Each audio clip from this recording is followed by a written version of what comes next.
Introdução à Divina Vontade. Lição 42. Segunda parte. A Imaculada Conceição de Maria. O germe humano de Maria. Germe segundo a RAE, Dicionário da Academia Espanhola. Vamos ver o que quer dizer germe. Esboço que dá início ao desenvolvimento de um ser vivo. Princípio ou origem de uma coisa material ou moral. Só para ficar claro, para que a gente possa entender o que quer dizer, né? Germe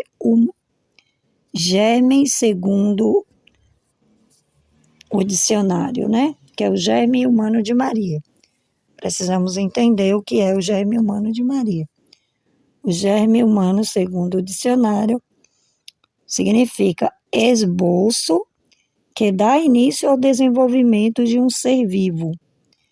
Princípio ou origem de uma coisa material ou moral. Então, agora vamos continuar com a nossa lição. É só para deixar essa parte esclarecida sobre o que é germe humano. Continua, Luísa. Meu abandono no Fiat é contínuo, e enquanto eu seguia seus atos, minha pobre mente se deteve para pensar na conceição da Rainha Celestial e em sua grande fortuna de ter sido preservada da mancha original. E meu amado Jesus, movendo-se em meu interior, disse-me: minha filha, o germe com o qual foi concebido a soberana celestial foi tomado da estirpe humana, porque também ela teve sua vida humana, como todas as demais criaturas. Assim como também eu a tive, mas com esta grande diferença: não concedida a nenhuma outra criatura,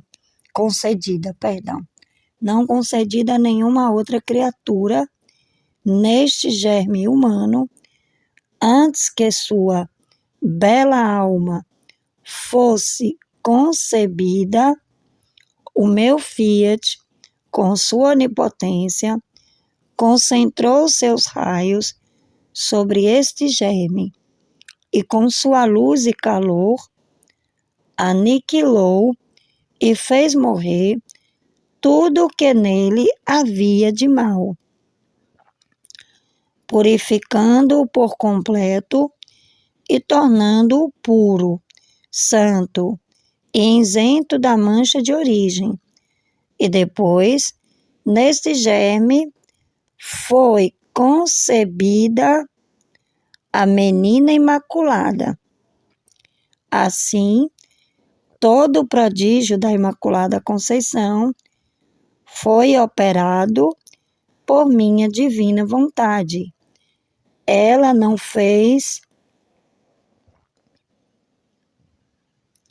outro germe humano, nem o destruiu, mas o purificou, e com seu calor e sua luz retirou todos os humores que este germe havia contraído pelo pecado de Adão, fazendo com que o germe humano nela voltasse a ser como havia saído de nossas mãos criadoras. Por isso, no mesmo instante em que a pequena Virgem Rainha foi concebida, também foi concebido nela e nas gerações humanas o reino da minha divina vontade, porque nós, ao formar e conceder a uma criatura graças surpreendentes, olhamos nela a humanidade de toda a família humana, como se fosse uma só. Vê então, no instante em que a Virgem foi concebida, neste germe isento de toda mancha, obra do Fiat Divino, também ficou novamente concebido na humanidade o seu reino divino. E quando a Virgem Imaculada nasceu, foi restituído o direito de poder possuí-lo. Livro do Céu, volume 24, capítulo 44. E o corpo? Luísa se pergunta, depois de conhecer a forma, como foi criada a alma de nossa mãe e a purificação de seu germe humano, o que aconteceu com o corpo. O corpo não precisa de redenção. É verdade que minha rainha mãe foi concebida nos méritos infinitos do meu Jesus, mas o sangue e o corpo foram concebidos no seio de Santa Ana, que não estava isenta da mancha de origem. Então, como é possível que ela nada tenha herdado dos tantos males que todos nós herdamos pelo pecado de nosso primeiro pai Adão? E Jesus respondeu: minha filha, ainda não entendeste que todo o mal está na vontade? Foi a vontade que derrubou o homem, isso é, a sua natureza. Não foi a natureza que derrubou a vontade do homem. Assim, a natureza permaneceu em seu lugar, tal como foi criada por mim. Nada mudou. Foi a vontade que mudou e se colocou contra uma vontade divina. E essa vontade rebelde arrastou consigo a natureza, enfraqueceu-a, contaminou-a e a tornou escrava de paixões baixíssimas. Aconteceu como um recipiente cheio de perfumes ou de coisas preciosas. Se ele fosse esvaziado disso e cheio de podridão ou de coisas vis, por acaso o recipiente mudaria? Muda aquilo que se põe dentro dele, mas ele continua sendo o que é. No máximo, torna-se mais ou menos apreciado, segundo o que contém. Assim aconteceu com o homem. Quanto à minha mãe, o fato de ter sido concebida em uma criatura da raça humana não lhes causou dano algum, porque sua alma era imune de toda culpa. Entre sua vontade e a de seu Deus, não havia divisão. As correntes divinas não encontraram obstáculo, nem oposição para derramar-se sobre ela. A cada instante, ela estava sobre uma densa chuva de novas graças. Então, com essa vontade e essa alma toda santa, toda pura, toda bela, o recipiente de seu corpo, que recebeu de sua mãe, ficou perfumado, reabilitado, ordenado, divinizado, a ponto de ficar isento até mesmo de todos os males naturais que invadem a natureza humana. Foi propriamente ela quem recebeu o germe do Fiat Voluntas Tua, que assim na terra como no céu, que a enobreceu, a restituiu ao seu princípio, tal como o homem foi criado por nós antes de pecar. Mas ainda ultrapassou, embelezando-a ainda mais pelos contínuos fluxos daquele Fiat, que tem a virtude de reproduzir imagens todas semelhantes àquele que as criou. E em virtude dessa divina vontade que operava nela, pode-se dizer que o que Deus é por natureza, ela o era por graça.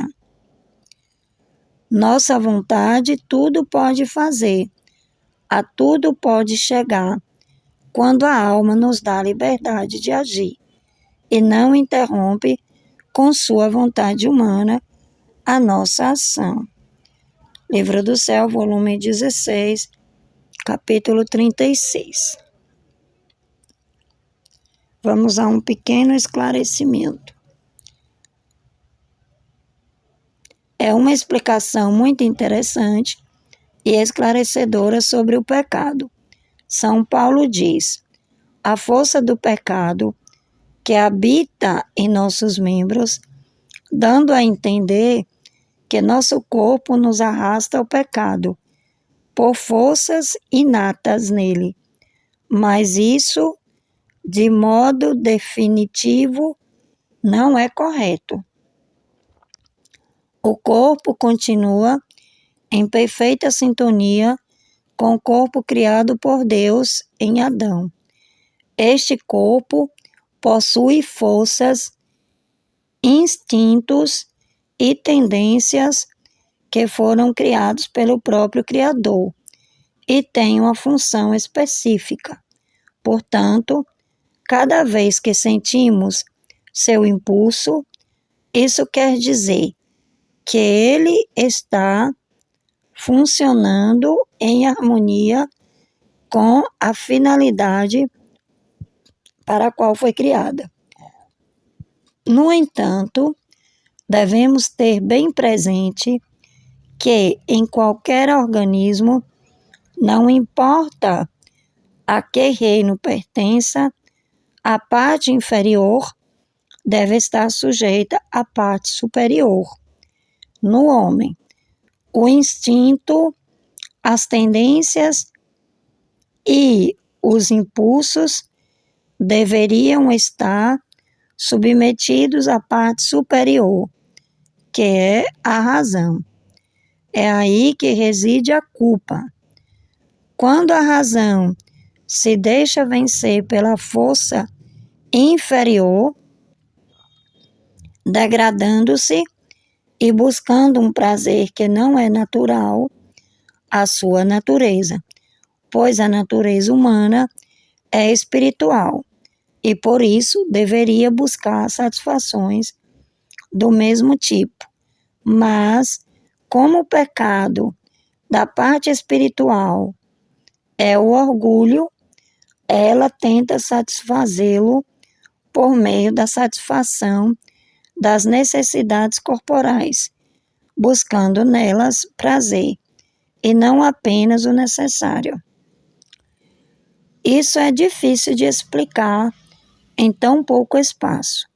Basta recordar que se Deus nos permitiu as assim chamadas misérias, foi porque nos dá nelas a matéria-prima para desenvolvermos as diferentes virtudes. Como o nascimento desta criatura celestial teve início, com o nascimento dessa criatura celestial, teve início a divina vontade na terra. Minha filha, a divina vontade teve o princípio de sua vida na terra na menina celestial e, portanto, nela teve início todo o bem para todas as criaturas. Não há bem que não comece em minha divina vontade.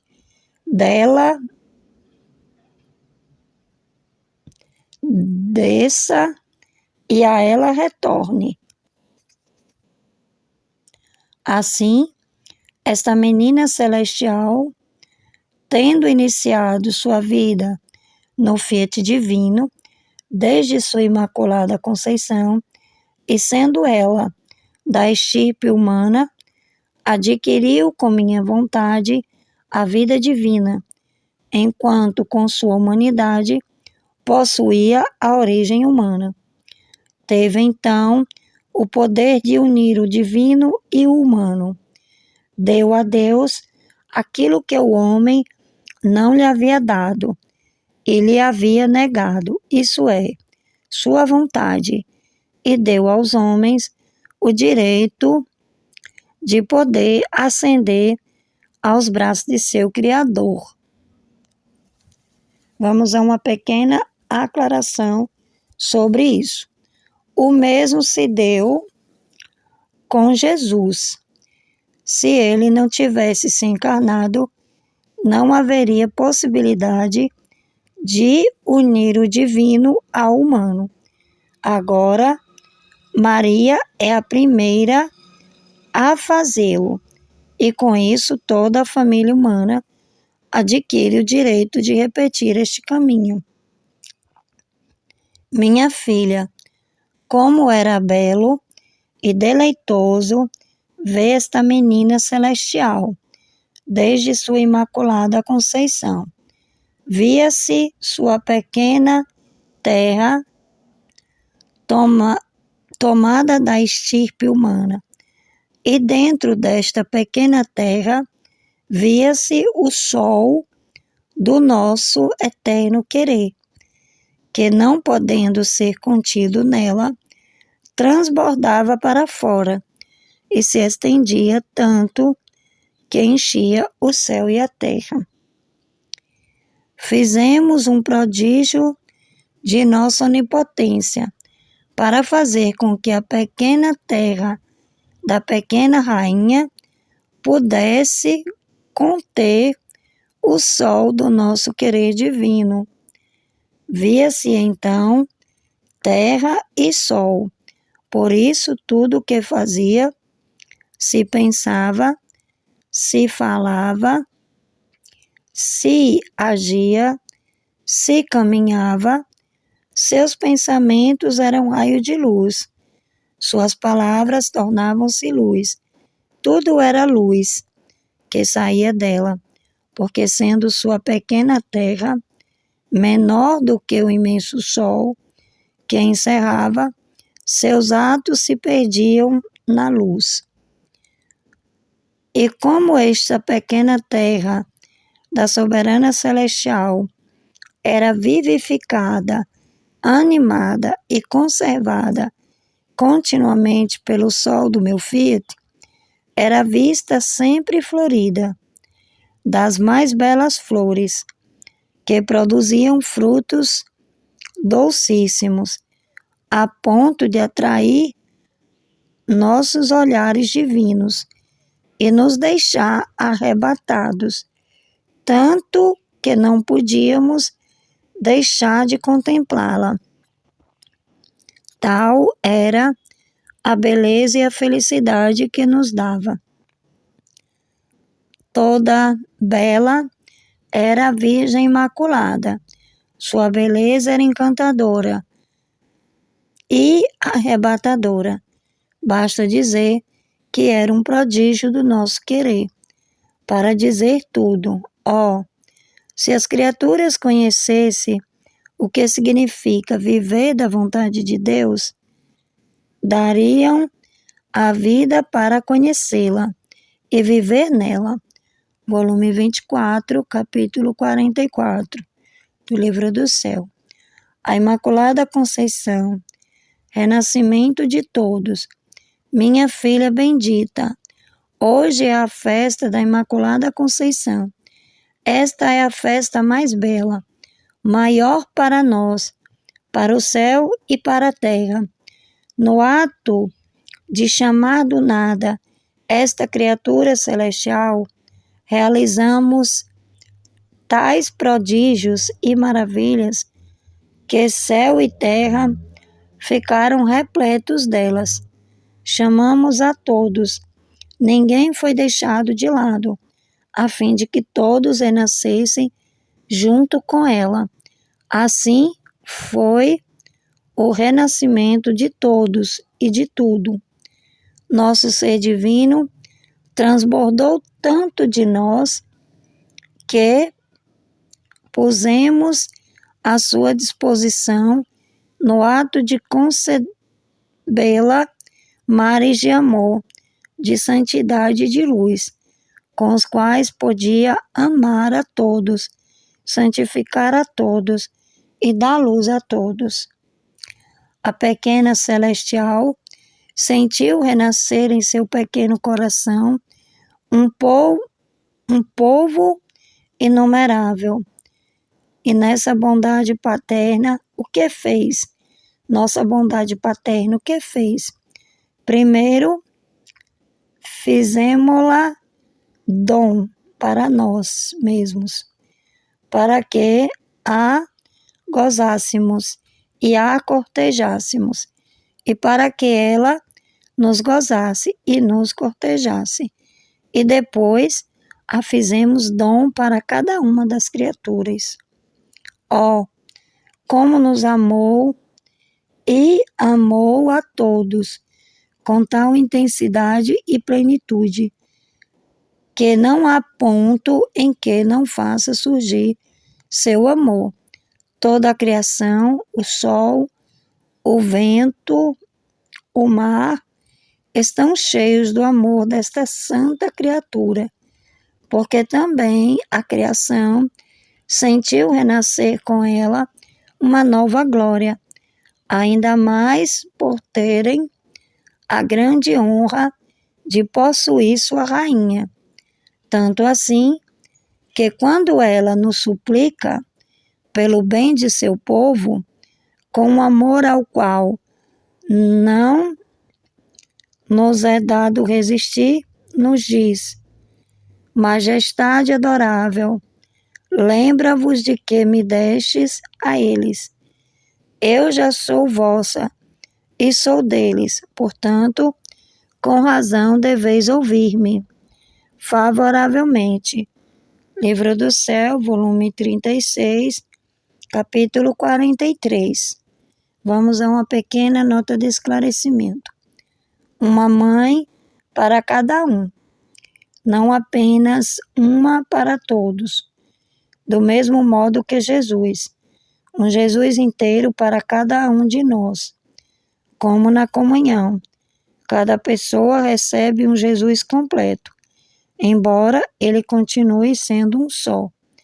O que foi que a tornou grande? Vamos a uma pequena nota. Volta-se aqui ao tema da prova, confirmando que é a vontade que é provada, pois é ela que decide se permanece alinhada à vontade de Deus ou se dela se separa, caindo assim no pecado. É sempre a vontade que costumo provar. Todos os sacrifícios, até mesmo a morte, sem a vontade me causariam repugnância e não atrairiam nem sequer um de meus olhares. Mas queres saber qual foi o maior prodígio operado por nós nesta criatura tão santa? E o maior heroísmo que ninguém jamais poderá igualar nesta criatura tão bela? Sua vida começou com nossa vontade, prosseguiu nela e nela se consumou, de modo que se pode dizer que cumpriu desde o momento em que começou e começou desde o momento em que cumpriu. E o nosso maior prodígio foi que, em cada pensamento seu, palavra, respiro, batimento, movimento e passo, nosso querer se derramava sobre ela, e ela nos oferecia o heroísmo de um pensamento, de uma palavra, de um respiro, de um batimento divino e eterno, operando nela. Isso a elevava tanto que aquilo que nós éramos por natureza, ela era por graça. Todas as suas demais prerrogativas, seus privilégios, sua própria Imaculada Conceição, teriam sido um belo nada em comparação com este grande prodígio, mas ainda foi isso, mais ainda. Foi isso que a confirmou e a tornou estável e forte durante toda a sua vida. Minha vontade continua transbordando sobre ela, comunicava-lhe a natureza divina e seu contínuo acolhimento a tornou forte no amor, forte na dor, distinta entre todos. Foi essa nossa vontade, operando nela, que atraiu o Verbo à terra, que formou a semente da fecundidade divina, para poder conceber um homem e Deus sem obra humana, e a tornou digna de ser mãe de seu próprio Criador. Por isso, insisto sempre sobre a minha vontade, porque ela conserva a alma bela, como saiu de nossas mãos, faz crescer nela a cópia original de seu Criador, e por maiores que sejam as obras e os sacrifícios que alguém faça, se minha vontade não entra neles, eu os rejeito, não os reconheço, não são alimento para mim. E as obras mais belas, sem minha vontade, tornam-se alimento da vontade humana, do amor próprio e da avidez da criatura. Livro do Céu, volume 17, capítulo 25. Vamos a uma pequena nota sobre o que foi abordado anterior. Maria permaneceu na divina vontade sem jamais se afastar dela, nem por um só respiro, nem no menor ato. Esse foi o maior sacrifício que pôde oferecer ao seu Criador. E é exatamente isso que também nos é pedido, para fazer vida na divina vontade. Isso pode parecer quase impossível, mas devemos recordar que se conseguimos entrar no âmbito dela, seus próprios atributos nos serão comunicados. Assim, adquiriremos certa participação na imutabilidade divina. Isso tornará menos penoso alcançá-la. Além disso, nosso espírito permanecerá em seu ambiente próprio, encontrando ali a satisfação de sua natureza. E isso tornará cada vez mais difícil buscar satisfações menores, como as materiais.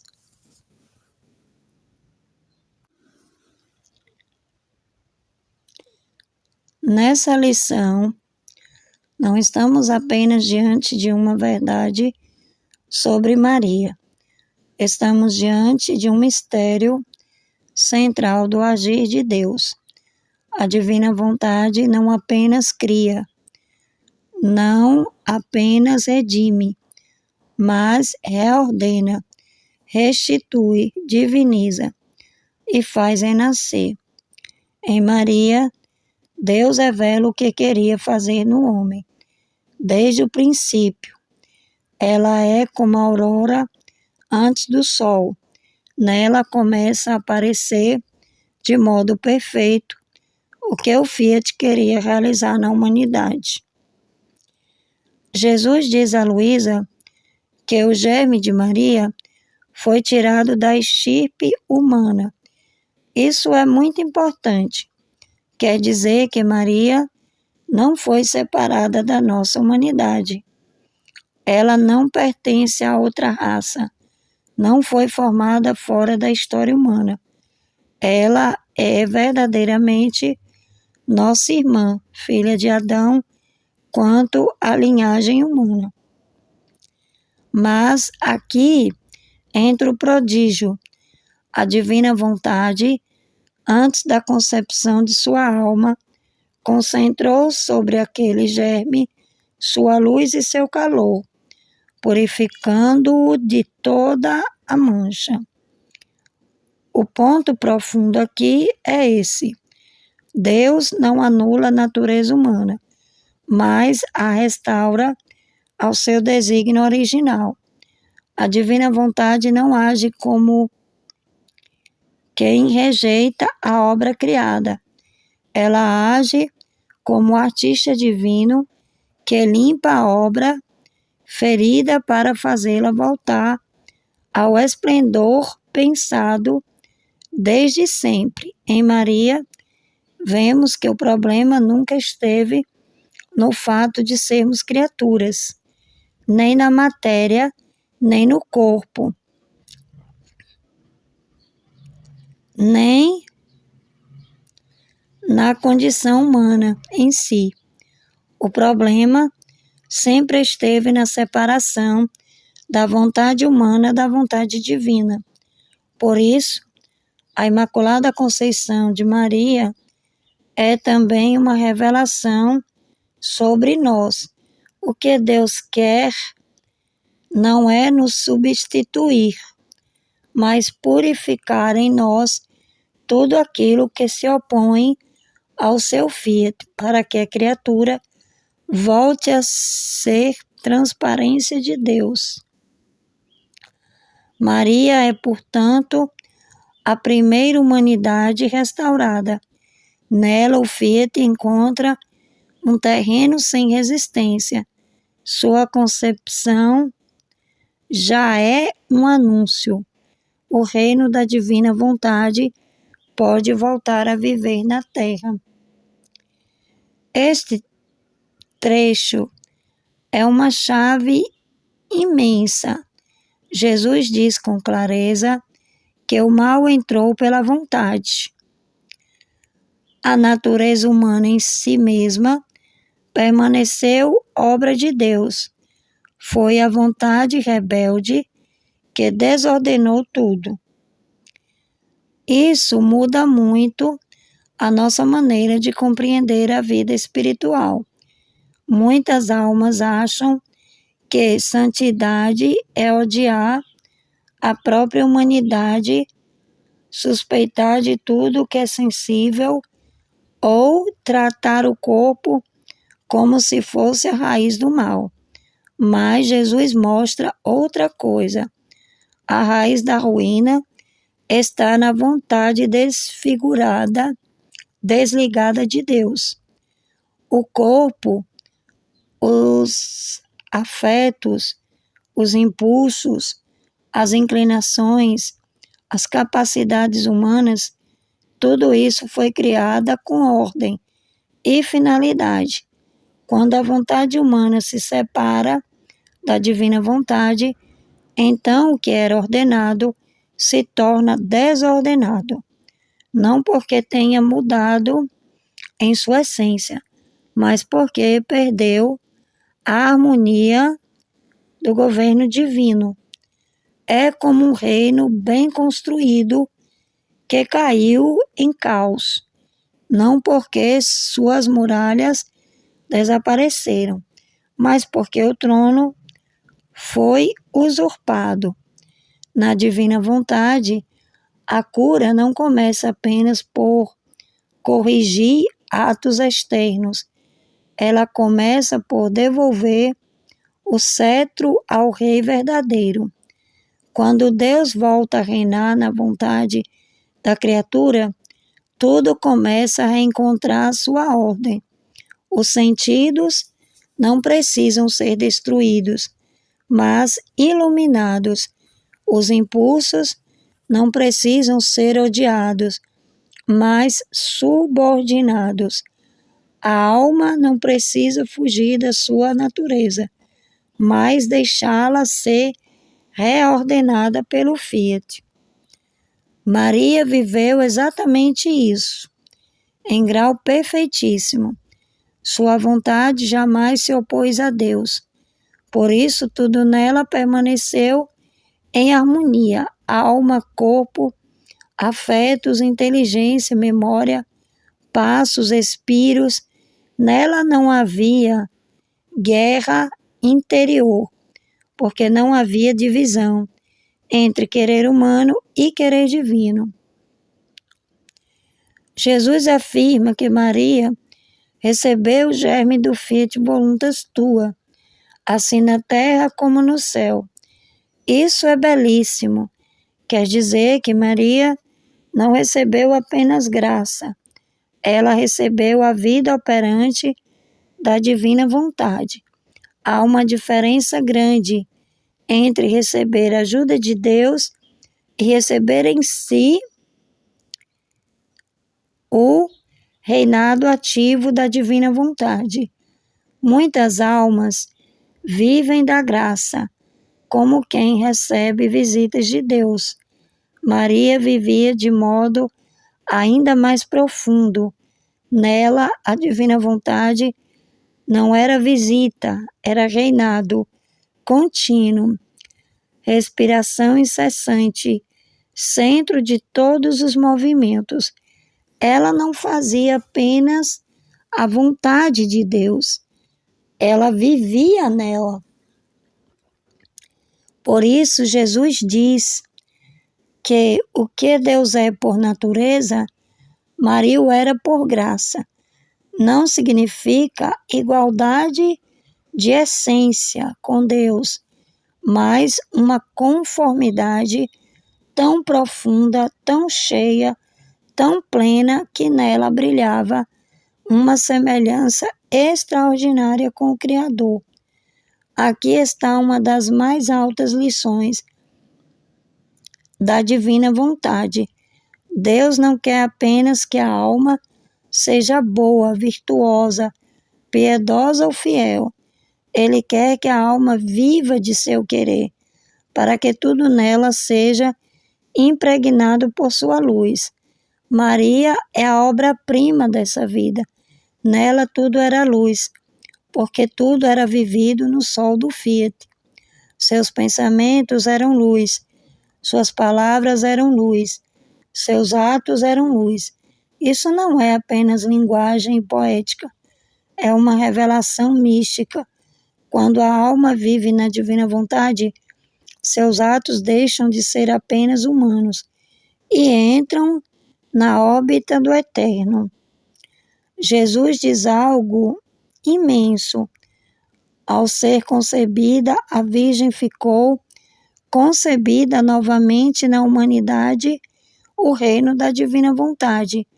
Aqui está um ponto central. Maria não recebeu uma graça só para si. Tudo nela tem valor universal. Deus olha para a humanidade como se fosse uma só. Então, ao conceder a Maria essa graça única, Deus estava plantando nela a semente da restauração de todos. Ela é o início do retorno. Adão, ao afastar-se da vontade divina, fechou uma porta. Maria, ao ser concebida, imaculada e viver plenamente no Fiat, reabre essa porta. Ela é o próprio sim perfeito depois do desastre do primeiro não. Por isso, a Imaculada Conceição não é apenas um privilégio mariano, é também a proclamação de que Deus não desiste da humanidade.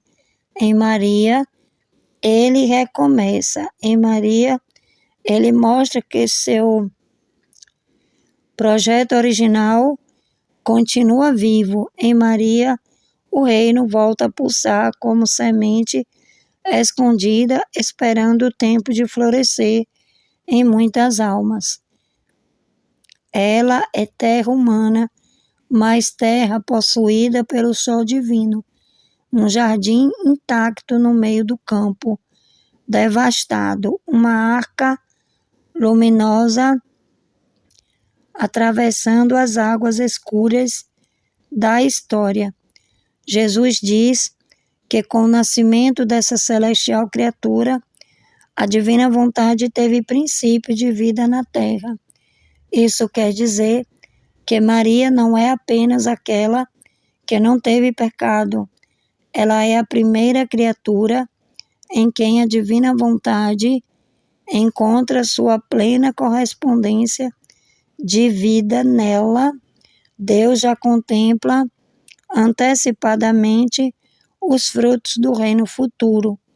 Maria inaugura na terra uma nova possibilidade de existência humana, viver não centrada no próprio eu, não movida pela vontade própria, não guiada pelo gosto pessoal, mas totalmente alinhada pelo querer divino. Essa é a verdadeira grandeza dela, não apenas sua pureza, nem apenas seus prodígios, mas o fato de que a divina vontade viveu nela sem interrupção. Por isso, ela une o divino ao humano. Ela restitui a Deus aquilo que o homem havia negado, a própria vontade, e devolve ao homem a possibilidade de subir novamente aos braços do Criador. O drama da história humana é esse. O homem tomou sua vontade para si, como posse absoluta. O remédio começa quando uma criatura devolve tudo a Deus. Maria é essa criatura. Seu fiat não foi só uma palavra na anunciação, foi a substância de toda a sua vida. Jesus diz que ao conceber Maria, céu e terra ficaram cheios de prodígios e que todos foram chamados para renascer junto com ela.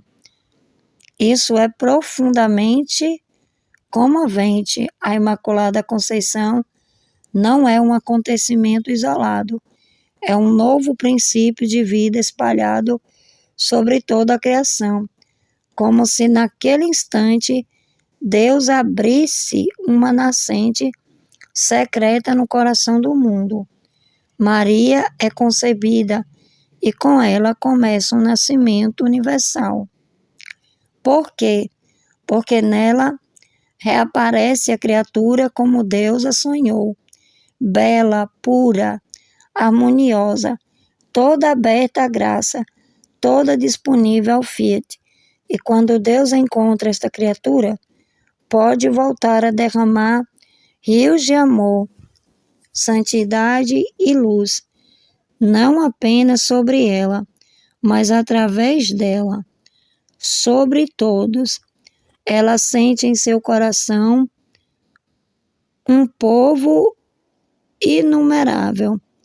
Este é o coração da mãe. Maria não é grande apenas porque recebeu. Ela é grande porque recebeu para todos. Na espiritualidade da divina vontade, Maria não é só refúgio, consolo ou intercessora. Ela é também portadora do reino. Nela, o amor divino já circula com liberdade perfeita. Por isso, seu amor alcança todos os pontos da criação.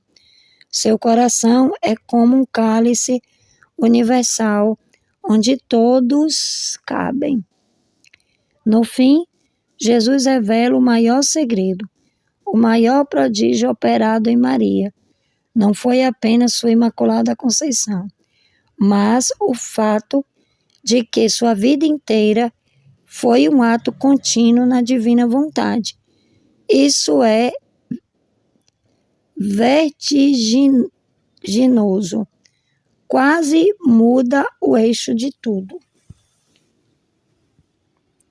porque mostra que a santidade suprema não consiste primeiro em fenômenos extraordinários, em dons sensíveis, em penitências exteriores ou em obras grandiosas. A maior santidade é esta: não dar à divina vontade nem um só instante de interrupção.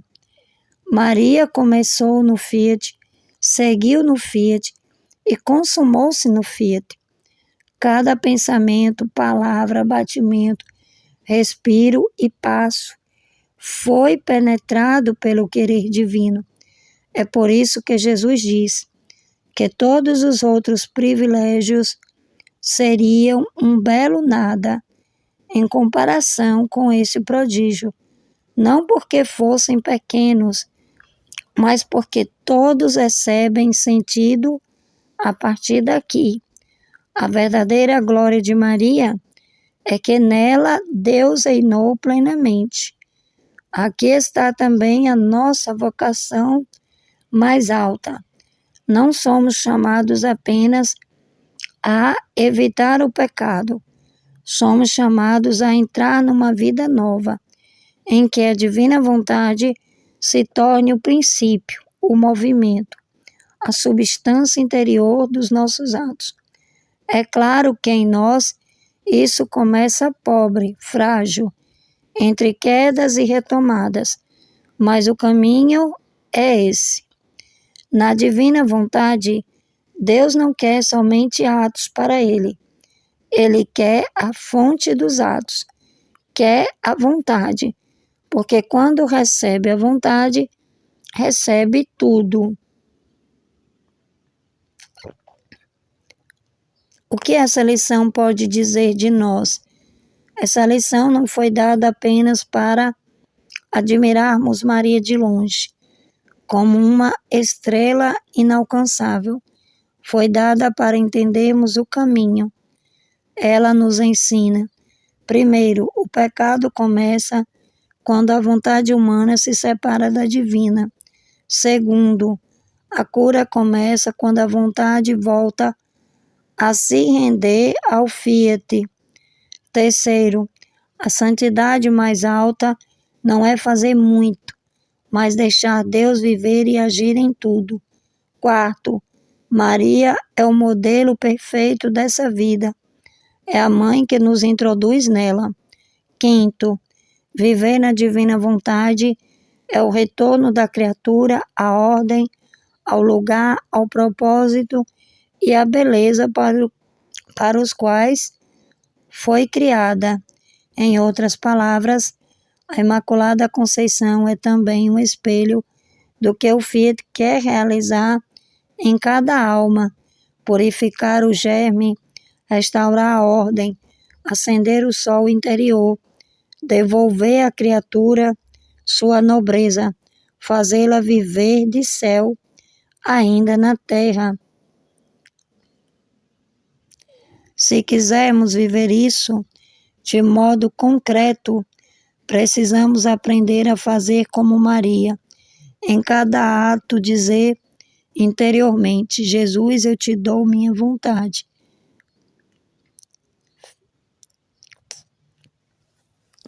Quando a alma faz isso com sinceridade, ainda que na pobreza, algo começa a mudar. A divina vontade vai entrando como luz, vai purificando intenções, ordenando afetos, dando força nas lutas, pacificando o interior, transformando atos comuns em atos unidos ao Eterno. O que em Maria aconteceu em plenitude única e interruptível, em nós pode acontecer por participação, por caminho, por crescimento. Ela é a porta mariana do reino.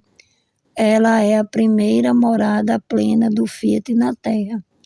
Ela é a mãe que ensina a alma a não viver mais espelhada em si mesma, mas recolhida no querer de Deus. A Imaculada Conceição, a luz da divina vontade, é muito mais do que a ausência do pecado original. É o anúncio solene de que o Fiat de Deus pode voltar a ter vida na criatura. Maria é a primeira vitória plena da divina vontade na humanidade. Nela, o homem não foi destruído, mas elevado. Nela, a natureza não foi negada, mas ordenada. Nela, a vontade humana não reinou, mas se deixou possuir inteiramente pelo querer eterno. Por isso, ela é tão bela, por isso ela é tão poderosa, por isso ela é o começo do nosso nascimento. Maria Imaculada é como uma terra pequenina contendo um sol sem ocaso. É este sol que e este sol que nascer também é nosso. Fiat, Fiat, Fiat.